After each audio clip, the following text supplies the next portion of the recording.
이게 그거 아니야? 어떻게든 이동으로 능동이다. 그러면 수동 써야 되니까 수동 써야 되니까. 말이 안 돼.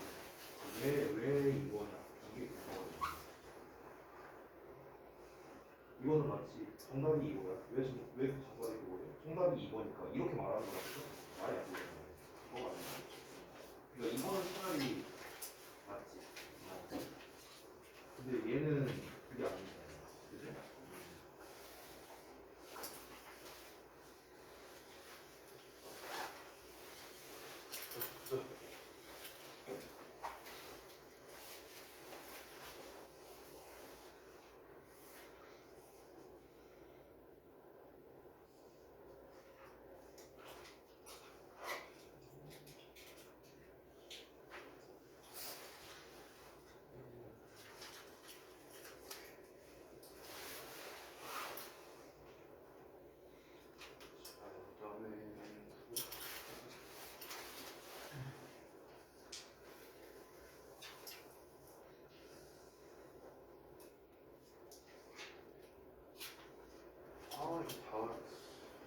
애매하게 쓴 것들이 다.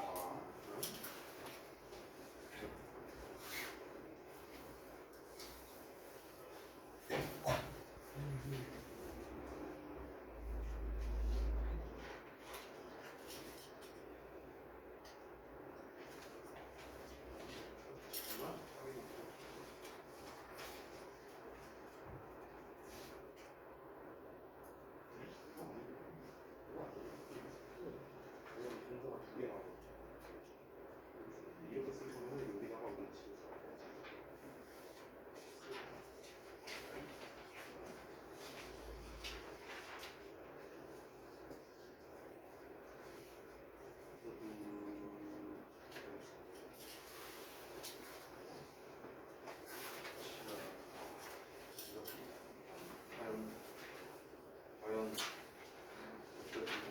오랜만에 했는데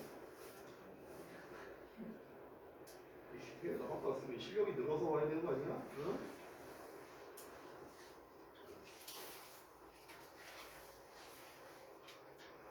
자, 이거 깜초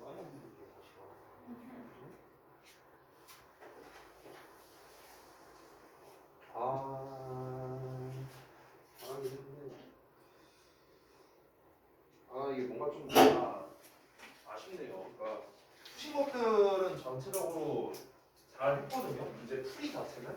근데 아직도 이 근거 과정이 조금 많이 아쉽네요. 자, 일단 하기 전에 앞서서 우리 연휴 끝나고 처음 보네요. 네. 잘 됐었어요? 연휴 때? 응. 여기 뭐야? 소금 좀 많이 했나? 소금 많이 했어? 왜 말했어? 예빈이 소금 좀 많이 했어요? 아니 못했어? 여기 유리는 뭐야 이씨 뭐 말도 없고 내가 몇몇 애들이 이렇게 물어봤는데 평균적으로 이 중딩이든 고딩이든 내가 얼마 받았냐 이렇게 물어보니까 7, 80만 원 받은 것 같더라 애들이 평균적으로. 그래갖고 요새 액수가 다르구나 요새는 이 세뱃돈의 사이즈가. 내가 생각해보니까 예전에 저기 다니던 학생이 있었는데 내가 한번 걔가 이제 설날 끝나고 한번 물어본 적이 있어요. 되게 오래전인데. 그래서 너 얼마 받았냐? 그러니까 250만 원을 받았대요. 야, 이 정도면은 웬만한 직장인 월급이 아니라 세뱃돈으로 월급을 챙기네 이러면서 뭐 그런 얘기 한 적이 있었는데 여러분 저는요 뜯기기만 했어요. 저는 이게 제 나이대가 제일 애매해요. 제 나이대가. 왜냐면요 위로 용돈 드려야 되고요. 어르신들 그리고 조카들 아래로는 세뱃돈 줘야 돼요. 내가 가서 장모님께 세배하고 장모님 새해 복 많이 받으세요. 자 여기 용돈 있습니다. 내가 돈 드리고 조카들이 와갖고 어머 새해 복 많이 받으세요 하고 그래 여기 세뱃돈. 전 나가기만 했어요. 나가기만. 우리 아들내미 해봤자 이제 10살인데 뭐 얘가 받아봤자 얼마나 많겠어. 그렇잖아. 예, 그래서 예, 저는 뭐 나가기 안 했다.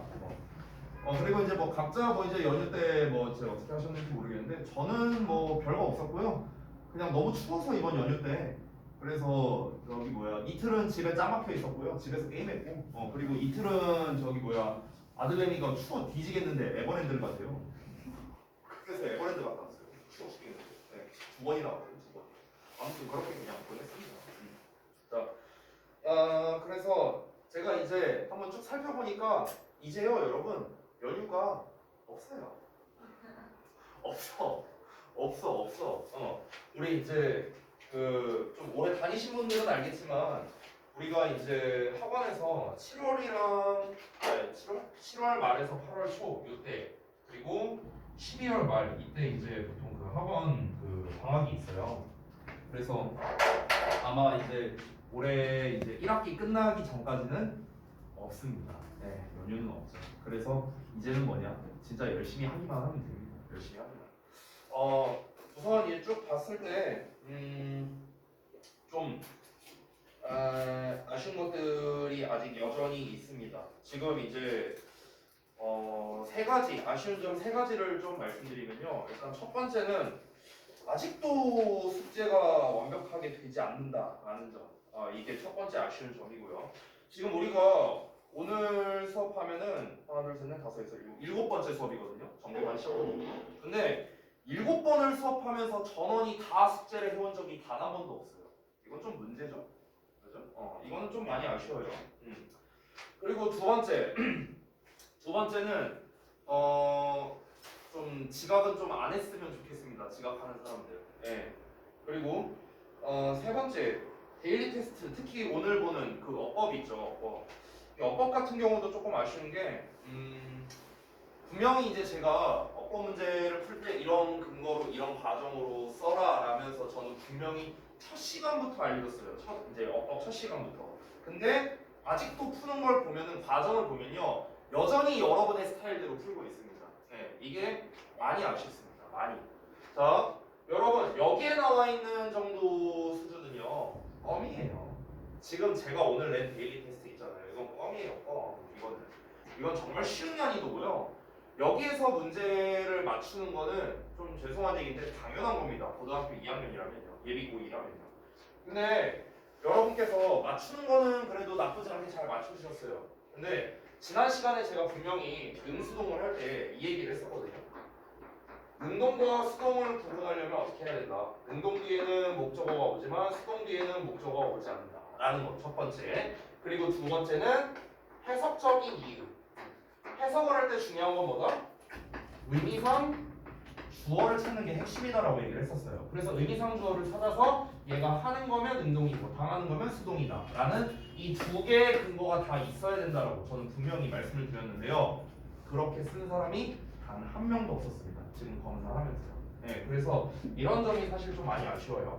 여러분 방금 말했다시피 지금 요 파트에서 낸 능수동 문제는요 난이도가 낮아요. 쉽습니다. 쉬워요. 그래서 굳이 제가 이렇게까지 하지 않아도 문제 푸는 데는 큰 무리는 없을 겁니다.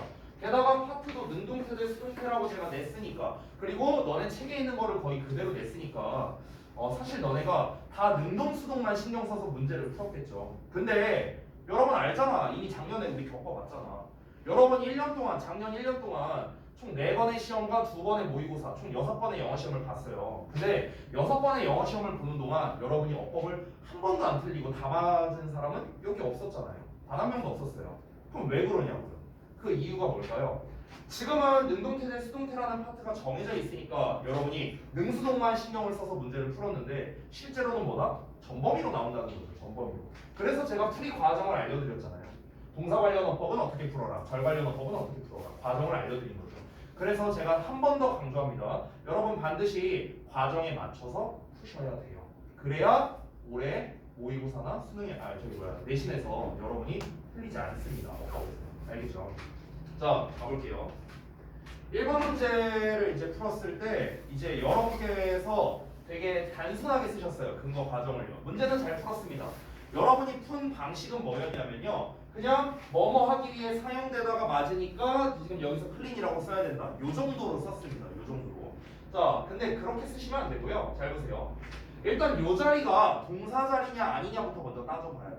근데 뒤에 동사가 나와 있죠. 그렇죠? 자, 팁을 하나 줄게요. 자, used to cleaning. 뭔가 used to 하고 나왔으니까 동사처럼 생겼어. 그렇죠? 얼핏 보면요. 근데 뒤에 보니까 어라는 녀석이 나와 있어. 그렇죠? 그러면 지금 우리가 이렇게 주어 동사가 있는데 여기에 뭔가 동사처럼 생긴 애가 이렇게 껴있는 형태가 되는 거죠. 그러면 뭐다? 무조건 얘랑 짝이에요. 무조건. 알겠죠? 그러니까 기본적으로 영어에서의 주어 동사 관계는요. 멀리 있는 애끼리 짝이다라고 생각하면 돼요. 이게 무슨 말이냐면은 예를 들어 이런 형태가 나올 수도 있거든. 대략하게. 이렇게 나올 수도 있어요. 그럼 이 주어 동사가 얘를 꾸며주고 또 이 주어 동사가 얘를 꾸며줘서 이 주어랑 동사가 짝이다. 이런 걸 말하는 거예요. 됐어요? 그러면은 지금 어떻습니까? 안쪽에서부터 이렇게 주어 동사가 짝이 지어지죠. 됐어요? 이런 원리를 말하는 겁니다. 그래서 다시 한번 말하면 앞에 sunflowers 명사 났으니까 당연히 주어겠고요. 여기 동사처럼 생긴 놈이 있는데 뒤를 보니까 are able to 동사가 또 나왔죠. 그러니까 여기가 동사라는 거고. 그럼 주어와 동사 사이에 있는 건 뭡니까? 무조건 얘 수식하는 거예요. 그렇죠? 자, 그러면 이제 우리가 첫 번째 단계로서 여기가 동사 자리가 아니다라는 걸 먼저 밝혀야 됩니다. 그래서 제가 여기다 뭐라 썼습니까? sunflowers에 대한 동사가 뒤에 나온 are able to extract니까 동사 자리 아니다고 시작했죠. 자, 동사 자리가 아니니까 뭘 써야 돼요? 준동사를 써야 되는 거예요.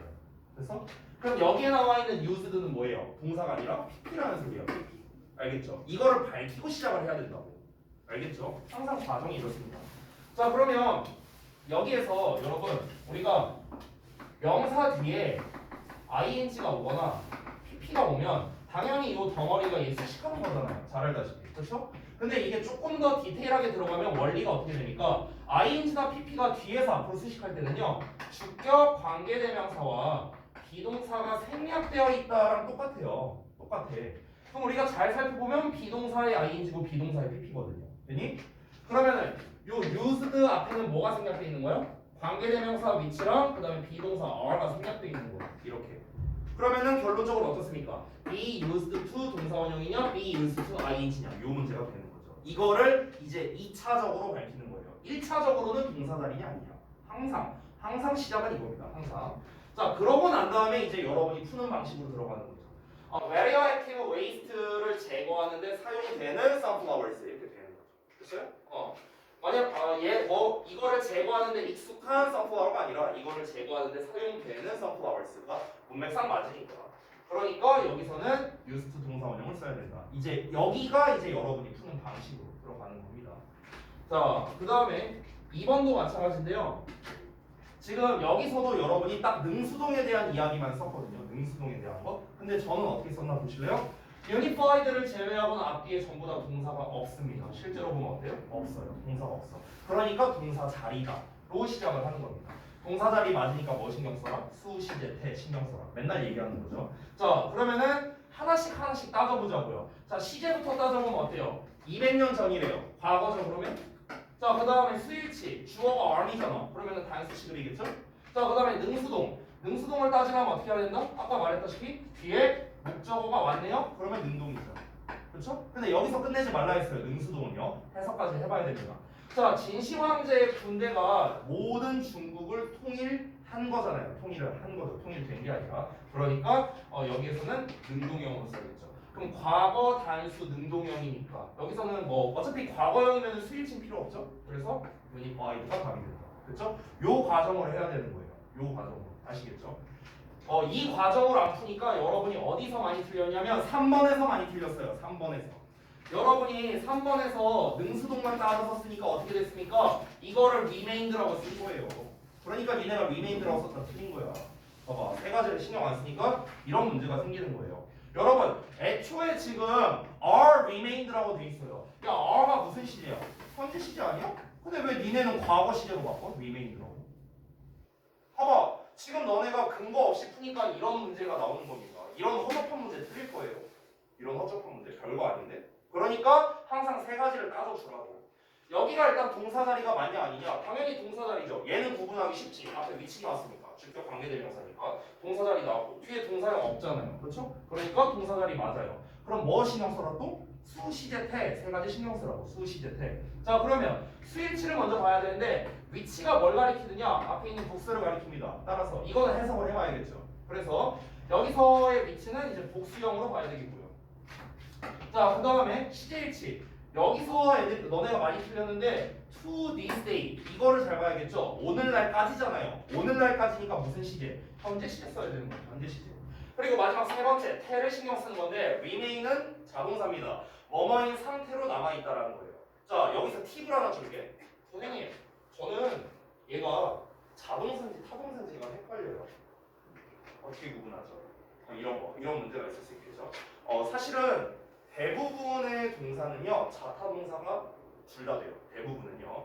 근데 두 가지 방법이 있는데 첫 번째는요 시험에서 자주 나오는 자동사들은 사실 좀 정해져 있어요. 지금 나와 있는 remain이라든가 아니면은 우리 뭐 감각동사라든가 그 다음에 일어나다 발생하다 시리즈 있죠. arise나 happen이나 이런 단어들 이게 좀 정해져 있어요. 시험에서 나오는 자동사 시리즈는요. 뭐 컨시스트 오브 이런 애들. 그래서 그런 종류를 몇 가지 외우면 되게 쉬워집니다. 이게 첫 번째고요.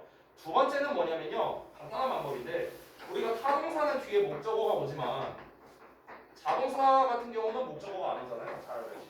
그러면은 목적어가 온다라는 거는 우리가 잘 알다시피 뭐뭐 을을로 해석이 된다는 거고 어떤 대상이 나온다는 거죠. 대상에게 영향을 끼치는 거예요. 타동사라는 거든요. 그러니까 을을이 나오고요.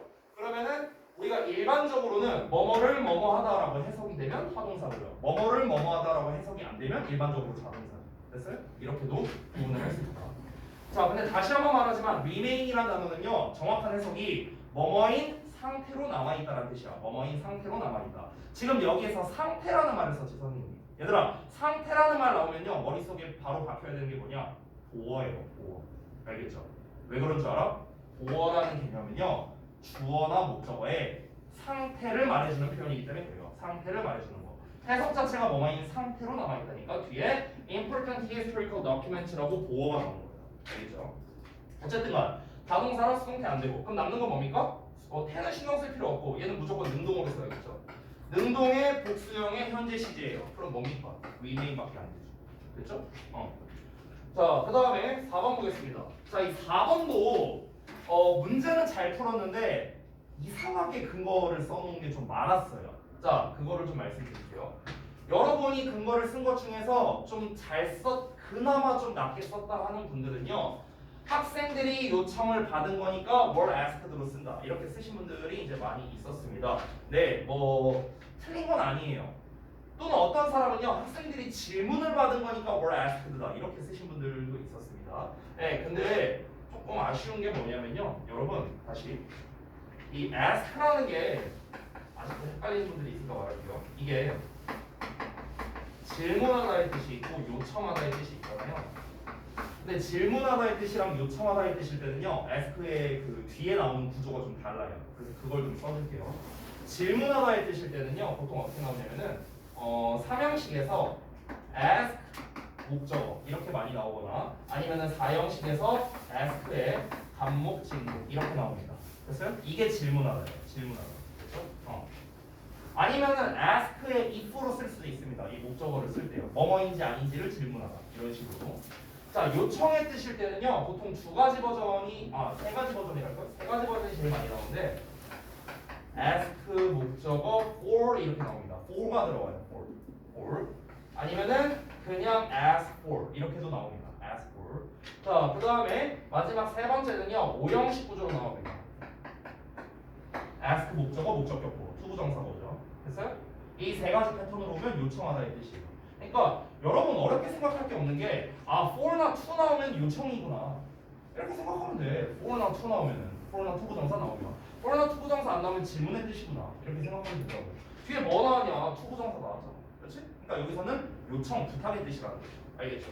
내가 여기다가 보어라고 써놨죠. 왜 보어인 줄 알아요? 원래 오형식이었어. 근데 수동태니까 목적어가 앞으로 갈 거 아니야. 그래서 be asked의 to 부정사가 나오는 거예요. 됐어요? 얘가 원래 뭐였는데? 목적격? 보어였잖아. 그래서 보어라고 표시가 되어 있는 거죠. 됐지? 자, 그러면은 지금 이 녀석을 이제 풀 때도 똑같습니다. 일단 동사 자리가 맞는가? 아까랑 똑같아요. 앞에 관계대명사 주격 나왔으니까 동사 자리 맞습니다. 수, 시제, 태 세 가지 신경 써야겠죠. 수일치를 보자면 산행사가 복수형입니다. 그래서 복수로 써야 됩니다. 그 다음에 시제를 봐야 되는데 시제를 알려주는 단서가 얘밖에 없죠. 게이브입니다. 게이브. 과거형이죠. 과거형 써야 되겠고. 그 다음에 태를 신경 쓰자면 뒤에 목적어가 없고요. 여기에서 이제 학생들이 요청을 받은 거니까 수동을 써야 된다라는 겁니다. 수동을 말할 때 제가 방금 뭐 말했습니까? 목적어가 없다. 그리고 학생들이 요청 받는다. 여기까지 얘기를 했거든요. 그럼 제가 얘기한 건 뭡니까? 하나, 둘, 셋, 넷, 5개를 얘기했는데 니네가 쓴다고 이거 하나밖에 없는 거예요. 됐어? 그러니까 니네가 쓰는 거는요. 반쪽짜리도 아니고요. 20점짜리 근거 정답이 돼버리는 거예요. 5개에 대해서 내용이 나와야 되는데 이거밖에 안 나왔잖아요.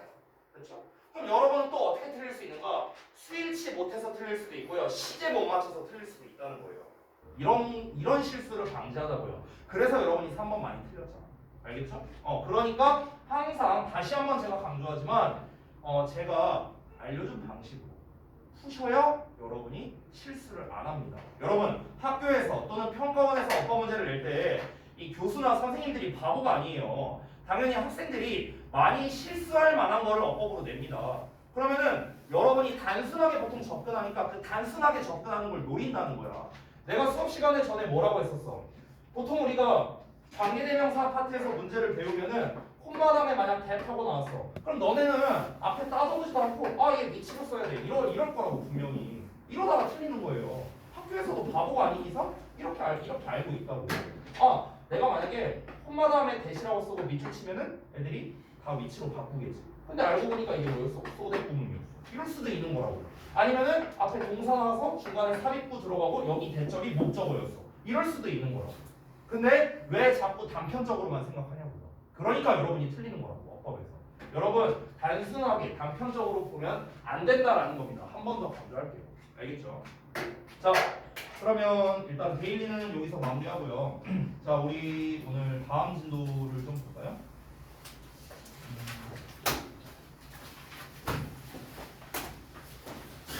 오늘이 유닛 6 할 차례였던 것 같아요. 분사의 능수동 할 차례였던 것 같은데요. 잠깐만요. 응? 뭐라고요? 분사의 능수동 할 차례 아닐까요? 아니요?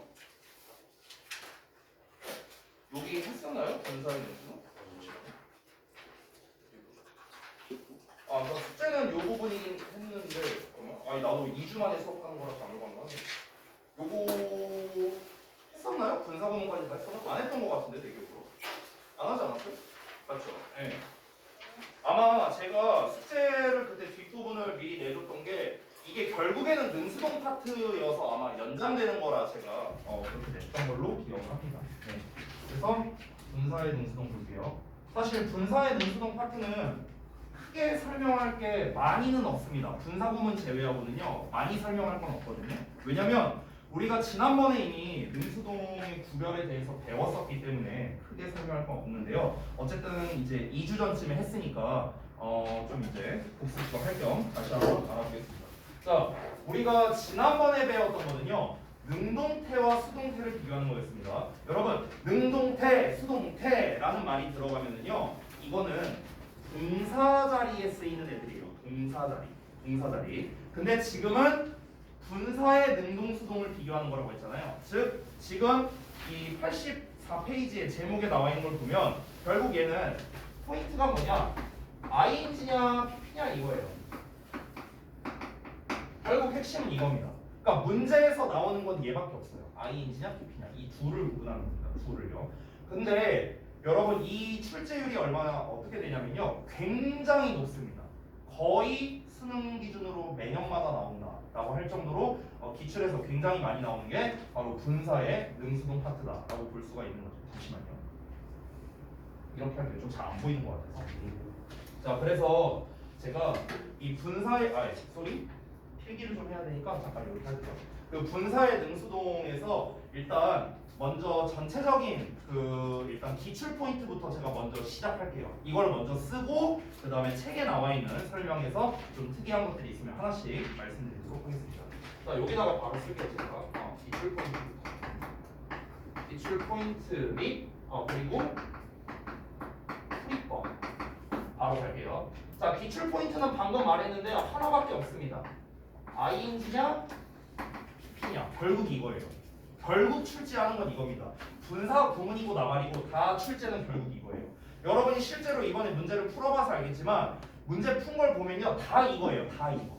다 이거. 그러면은 이제 얘를 어떻게 풀어야 되는가? 어쨌든 능동이고 수동이잖아요. 그렇죠? 자, 풀이법이 역시나 있습니다. 풀이법은요. 제가 두 가지로 나눌게요. 지난번과 똑같습니다. 여기다가 풀이법을 따로 쓸게요. 방금. 기출 포인트는 이게 다예요. 이거 말고 내는 거 없어요. 핵심은 이거니까. 풀이법을 알려면요 중요한 게 일단 좀 저 개념을 알아야 되고요. 이 분사라는 거에 대해서 조금 알고 있어야 되거든요. 자, 질문 하나 할게요. 이 분사 있죠, 분사. 이 분사라는 녀석은 품사가 뭘까요? 분사의 품사가 뭐예요? 이거부터 막히는 건가? 벌써? 자, 한 번 더 복습. 여러분 우리가 어법의 기본 개념 이런 기본 개념을 익힐 때요. 딴 건 다 까먹어도 돼요. 근데 세 개는 까먹으면 안 돼요. 세 개는요. 세 가지. 첫 번째 품사가 뭐냐? 두 번째 어느 자리에 써야 되냐? 세 번째 해석이 어떻게 되느냐? 이 세 개는 까먹으면 안 돼요. 우리가 중딩 때부터 문법을 배울 때 되게 여러 가지 배우잖아. 여러분 투부정사 배웠을 때 생각해봐. 겁나 길어요. 뭐 명사적 용법이니 뭐 형용사니 부사니 뭐 되게 많잖아요. 그렇죠? 근데 되게 여러 가지를 배우는데 거기에서 여러분이 핵심 개념으로 알아야 되는 거는 세 가지라고요. 세 가지. 방금 말했던 거. 그래서 품사가 뭔데? 얘가 무슨 역할을 하는데? 명사인데, 형용사인데, 부사인데, 뭔데? 이걸 알아야 되고요. 다시 한번. 두 번째는 그래서 어디다 써야 되는데? 자리. 중요하고요. 그리고 세 번째는 뭐다? 그래서 해석이 어떻게 되는데? 이거를 알아야 우리가 어떤 문제를 최소한으로라도 풀 수가 있다는 겁니다. 아시겠죠? 자, 분사는 품사가 형용사예요. 형용사입니다. 그럼 여러분, 형용사가 하는 역할은요 두 가지죠. 뭡니까? 명사를 수식하거나 아니면 보어 역할을 하죠. 그렇죠? 그러면은 여러분 잘 보세요. 지금 품사 알아봤어요.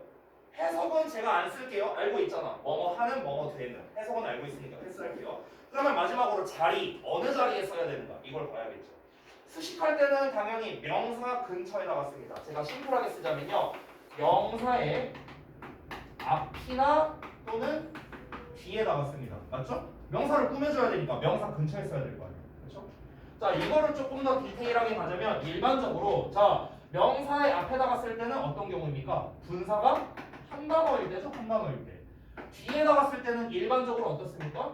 두 단어 이상일 때죠. 일반적으로는요. 근데 정확하게 말하면 사실은요. 한 단어일 때도 뒤에서 앞으로 꾸며주는 경우도 있어요. 한 단어일 때도요. 근데 어쨌든 기본은 두 단어 이상일 때다. 됐어? 그러면은 지금 자리 말했죠? 내가 세 가지 말했죠? 품사, 해석, 자리. 이건 알아야 된다고 했죠. 자, 그 다음에 보어는 당연히 어느 자리예요? 니네가 잘 알다시피 주격, 보어거나 목적격, 보어거나 둘 중 하나겠죠. 자리가. 괜히 이 자리에 쓰는 거고요.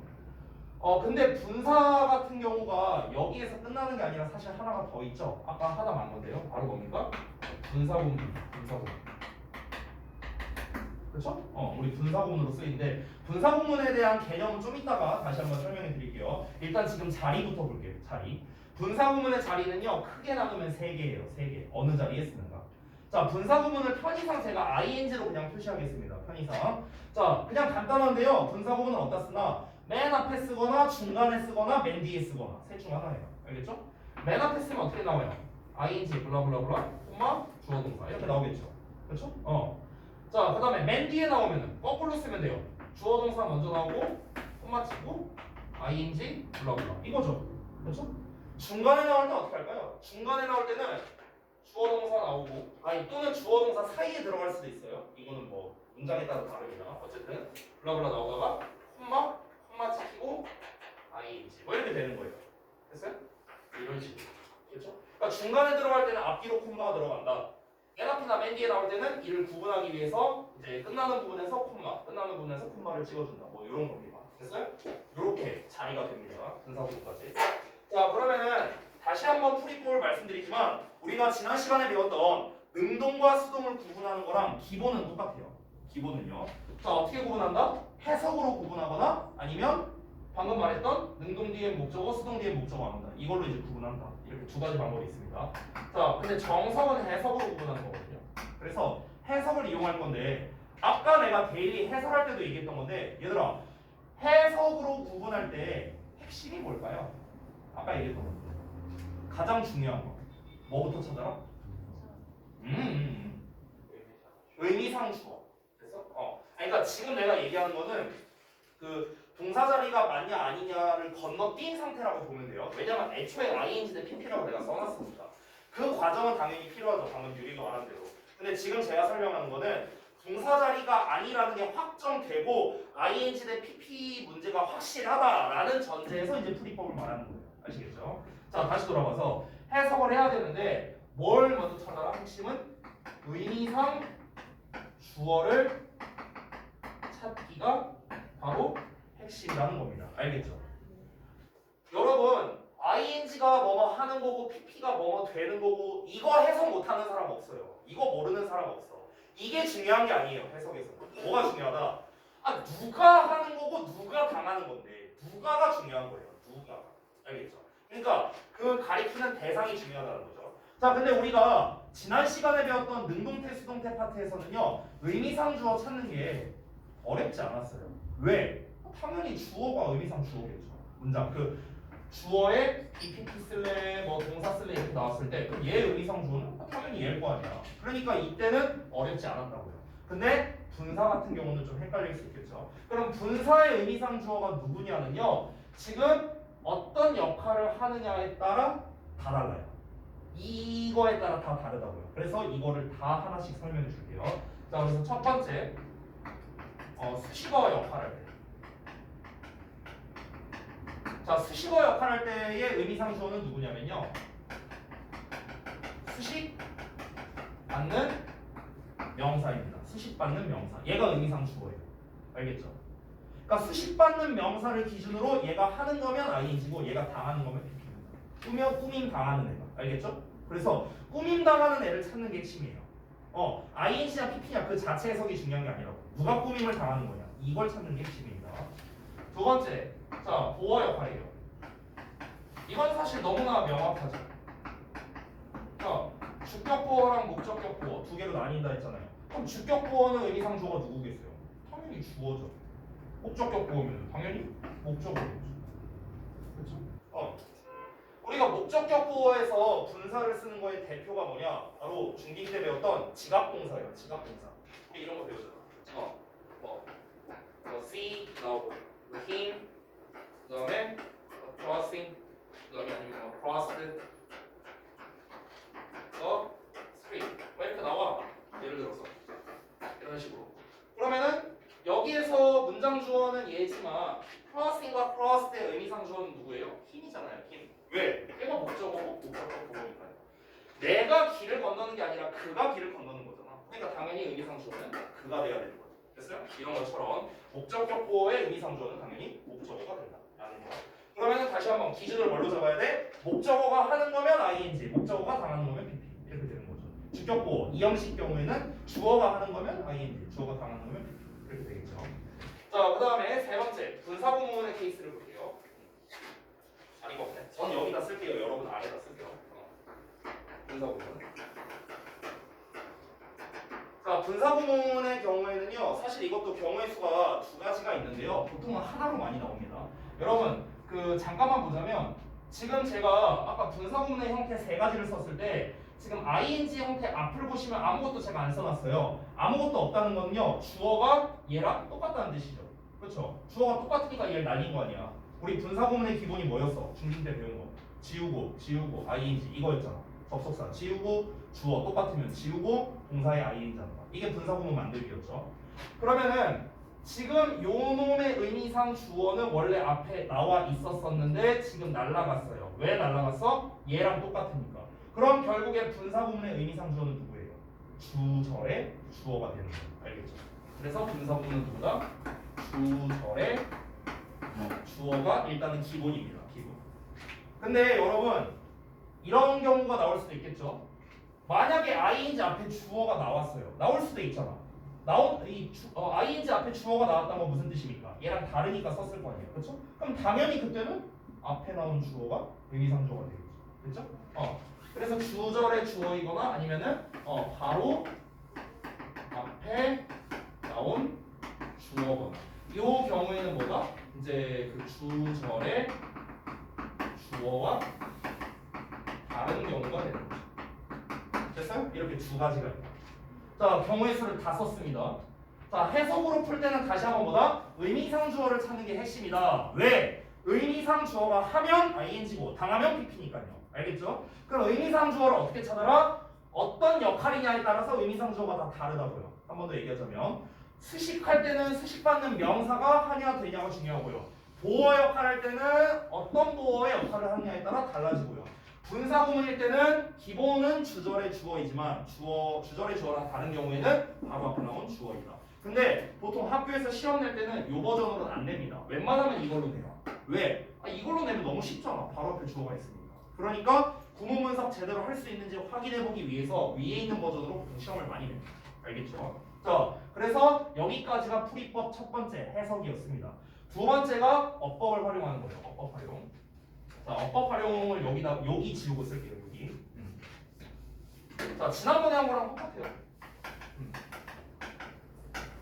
어법 활용인데, 자, 심플하게 쓰자면 아까도 말했지만 ing 뒤에는 목적어가 오지만 pp 뒤에는 목적어가 오지 않는다. 요거죠. 요거죠. 근데 여러분 이게 100%가 아니라는 점을 제가 지난번에도 얘기를 했습니다.